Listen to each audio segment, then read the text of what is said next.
The year was 1940. Europe was burning. British forces were retreating from France after weeks of brutal combat. Amid the chaos, a small team of British military nurses remained behind to care for the wounded near Dunkirk. They believed rescue would come, but it never did. Shells exploded nearby. The sound of engines faded into silence. Nurse Margaret Lewis looked at her colleagues. "We're surrounded," she whispered. Their uniforms were torn, their supplies low, but their duty remained. As dawn broke, the ground trembled beneath the approach of German panzer tanks. The nurses braced themselves. Margaret closed her eyes and prayed.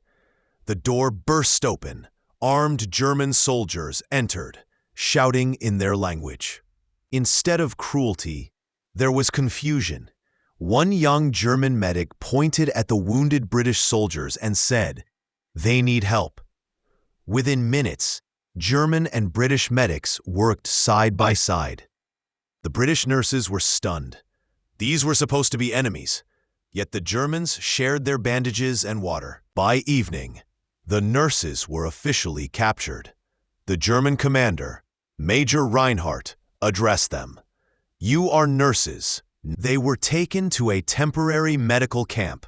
The rooms were small, but clean. The nurses expected interrogation. Instead, they were offered warm soup and blankets. That night, Margaret wrote in her diary, "It feels strange. Our captors are treating us better than the battlefield ever did."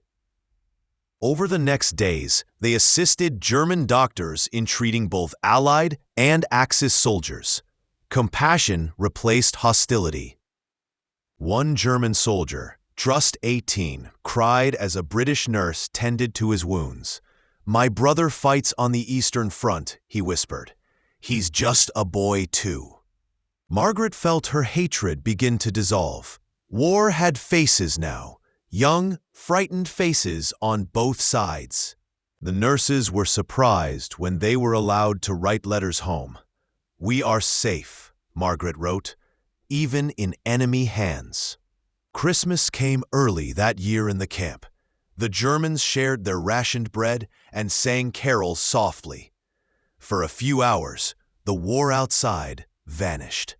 Evelyn, the youngest nurse, exchanged her locket photo with a German medic, a simple gesture that said more than words. Rumors spread of Allied prisoners being mistreated elsewhere. But here, these women were treated with dignity, because Reinhardt saw humanity above orders. The nurses learned basic German words: Danke, Wasser, Schmerz. The Germans tried English too, laughing at their broken accents. One day, a Red Cross vehicle arrived. It carried news. Britain knew the nurses were alive. Relief filled the camp. But kindness in war drew suspicion. Reinhardt's superiors accused him of fraternizing with the enemy. He replied, "Mercy is not treason." The nurses' presence slowly changed the camp spirit. Soldiers began helping with care instead of punishment. When Allied bombers flew overhead, both captors and captives took shelter together in tunnels. Fear made them equal. A bomb hit nearby, shaking the ground. Dust filled the air. Margaret shielded a German child with her coat. In that moment, there was no side, only survival. Afterward, Reinhardt approached her, his voice trembling. "You risked your life for one of ours." Margaret simply replied, "That's what nurses do." Weeks passed. The war dragged on. Supplies dwindled. The nurses continued their duty despite hunger and exhaustion. Reinhardt began secretly sharing his rations with them. "You need strength to save others," he said quietly. A friendship formed, one born of respect, not allegiance. As winter set in, snow covered the camp. The nurses made paper snowflakes for the ward, small acts of beauty amid chaos. Evelyn taught German children songs from home. Their laughter echoed through the barracks. In the distance, artillery thundered. The front was moving closer. Reinhardt gathered the nurses. "You will be moved deeper into Germany. It's not safe here." His voice held genuine concern. During transport, Allied planes attacked the convoy. Bullets rained down. Margaret dove to cover a wounded German soldier. When the attack ended, several Germans were dead. The nurses worked tirelessly to save who they could, friend or foe. The surviving soldiers looked at them differently now, not as prisoners, but protectors. After days, they reached another camp near Munich. This one was harsher, cold, overcrowded, but their reputation preceded them. The new officers respected Reinhardt's word. Treat them with honor.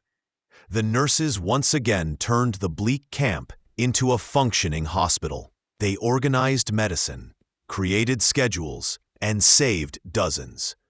Margaret began teaching first aid to young German recruits. Many would later credit her for saving their lives. Letters arrived less often now. The world beyond the camp felt distant. As the Allies advanced, fear grew. Rumors of executions spread. Reinhardt promised the nurses protection, even at risk to himself. One night, he told Margaret, "When this is over, go home. Tell them we were not all monsters." Tears filled her eyes. "I will," she said, "and I will never forget."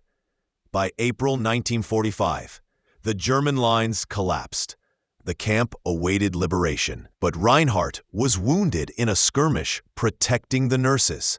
Margaret stayed by his side, holding his hand as bombs echoed outside. "You saved lives," she told him. "That's what matters." He smiled weakly. "So did you, even mine." The next morning, American troops entered the camp. They found the nurses tending to wounded Germans. When the Americans realized who they were, one shouted, "They're British! They made it!" The nurses were finally free, but their hearts were heavy. Liberation felt bittersweet.